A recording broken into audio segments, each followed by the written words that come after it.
Nakakabitin daw yung ina-upload kong pagtatanim ng palay, the series. Hindi ko naman daw kasi pinapakita nung nagtatanim ako.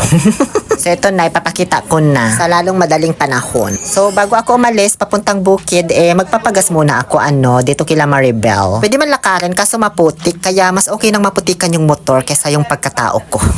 Shoutout nga pala kay Goryon Manag-ilot. Antes yan, mangipuyok si Katoy mga ni balot. Charot, si Goryo pala ito na laging abok. Nakatambay kasi dito sa garita, nagpapa-shoutout. Habang papunta ako sa bukid, may nadaanan akong kakaibang halaman. Para siyang berry, tapos parang amoy bayabas. Di ko lang sure kung nakakain ito, ha? Kaya tinikman ko para makasigurado ako. Ayun, 3 araw ako sa ospital.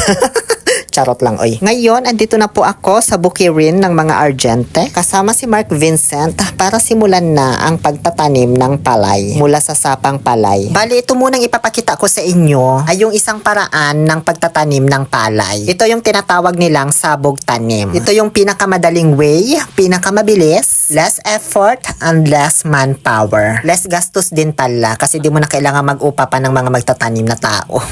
Yung isang lupain, kayang-kaya ng 1 hanggang 2 katao lang. Katulad yan, ako lang mag-isa yung nagsasabog dyan sa lupain na yan. Tinulungan din ako ni Vincent pero mas malawak yung nasabugan ko ng palay. Umalis kasi yung tatay ko nung mga oras na to kasi bibili siya ng krudo para doon sa aming rotor. Kasi after nitong masabugan ng palay, aararuhin ulit for the second time kasi naararo na to. Ayan nakikita nyo diba? Malambot na yung lupa. Naulanan lang yan kaya ganyan. Parang na-compress ulit, ganun. So ganyan lang, sobrang dali lang po magsabog tanim para ka lang nagtatapon ng palay. Siguraduhin mo lang na even or pantay-pantay yung pagkakakalat ng mga palay na sinabog mo. Kasi baka mamaya may mga makapal or may mga bakante na hindi mo na nasabuyan ng palay, ganun. First time ko lang din tong gawin yung pagsasabog tanim na to at di naman na ako masyadong tinuruan ng tatay ko. Ito nga iniwan na lang nila kami, diba? Basta ang sabi niya lang sa akin, pagkaakop mo ng mga palay, pag itatapon mo na dapat iangat mo ng mataas na bukas yung mga palad mo, ganun, para kumalat yung mga palay. Katulad niyan, di ko ginagawa yung tinuro sa akin, di ba? Iba yung pinagagawa ko. Tinitignan ko kasi yung sa may baba, parang may mga nalalaktawan ba ako. Siguro inabot lang naman kami dyan ng mahigit 30 minutes, ganon, sa pagsasaboy ng mga butil ng palay, na para lang din nagsasaboy ng asin.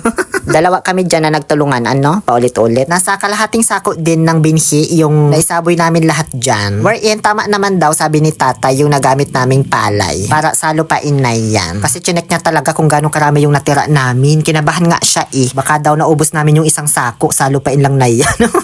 Magiging paser-ser na yung kalalabasan man. Nagpahinga lang ako dyan saglit habang inaantay yung pagdating ng rotor para araruhin na. May mga inaararo pa kasi silang ibang lupain. Kasi maraming mga nakaline up ngayon na nagpapaararo ng kanilang mga bukid pag ganitong panahon. Yung iba nga naguunahan pa. Pagkabalik din pala ng tatay ko dito, may mga pinatungan pa siya doon sa mga natapos na namin. Kasi nung pag-double check niya, may ibang mga manipis daw yung pagkakakunla ng mga palay. Di ko lang siya nabidyohan kasi gusto ko sanang ipakita dito na ang galing-galing ko magtanim. Kaso wala, di ko talaga kayang magsinungaling. Mayat maya dumating na rin yung rotor. Yung tito ko yung nagdadrive dyan. Pero di pa niya inararo agad-agad. Tanggalin pa daw kasi itong mga putik-putik na dumikit dito sa rotovator para smooth yung pag-ikot-ikot niya mamaya. Hindi ma-stack up at syempre para hindi masira. Habang tinatanggal ko yung mga putik-putik dyan, bigla mang lumapit sa akin si Vincent. Sabi niya, akin na yan Kuya Oliver para naman makita ako sa vlog. O di sige, ikaw na bahala. Hanggang sa ayan, inararo na po nilang. Nang sa gayon, matakpan na yung mga butil ng palay at hindi tukain ng mga manok. At syempre, para tumubo ng maayos.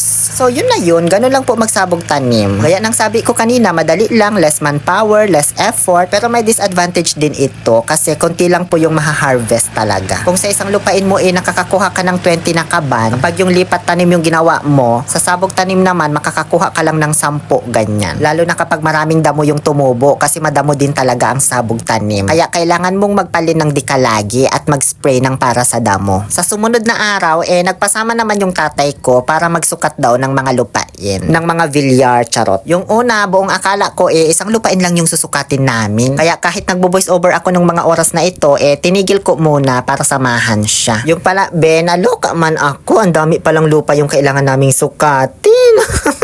Ito pala yung mga naararo nilang lupa na kailangan ng magbayad. Paano mo malalaman kung magkano yung ibabayad kung di mo alam yung sukat ng lupa nila, diba? So ayan, kami pa yung magsusukat. Per square meter kasi yung bayaran kapag nagpa-tractor ka ng lupa dito sa amin. 50 meters lang yung haba nung panukat namin. Kaya may mga dala akong stick dyan, pantanda. Every 50 meters para i-add-add na lang namin. Mahaba kasi kapag itong length ng lupa yung sinusukat. Yung width naman minsan dinaabot sa 50 meters. Kaya madali na lang. Tapos ayun, i-multiply na lang namin para makuha namin yung square meter ng lupa. Tapos i-multiply ulit namin sa 0.35 kapag isang beses lang na pinaararo. Tapos 0.65 cents naman kapag dalawang beses. Saka na namin malalaman kung magkano yung babayaran sa amin. Ganun. Dapat kasi dito alam nyo na yung sukat ng lupa ninyo para di na kami maabala pang magsukat-sukat man. Oy! Kung saan sa amang lupa tuloy ako napunta. May lupa nga dito na pinagtatakulan pa kami ng aso. Diyos ko. Hanggang dito sa may likod ng eskwelahan inabot pa namin. Hanggang sa may papuntang Bulalo na ito Bale ito naman na yung huling sinukat naming lupa ni tatay pero marami pa daw pending. Naawa lang siya sa akin kaya pansamantala muna naming itinigil Hanggang sa umuwi na kami, yun lang. Please like, share, and follow me for more. Muli ito po ang inyong Lonely Pill Oliver Castro na nagsasabing, no to toxicity, let's make people happy.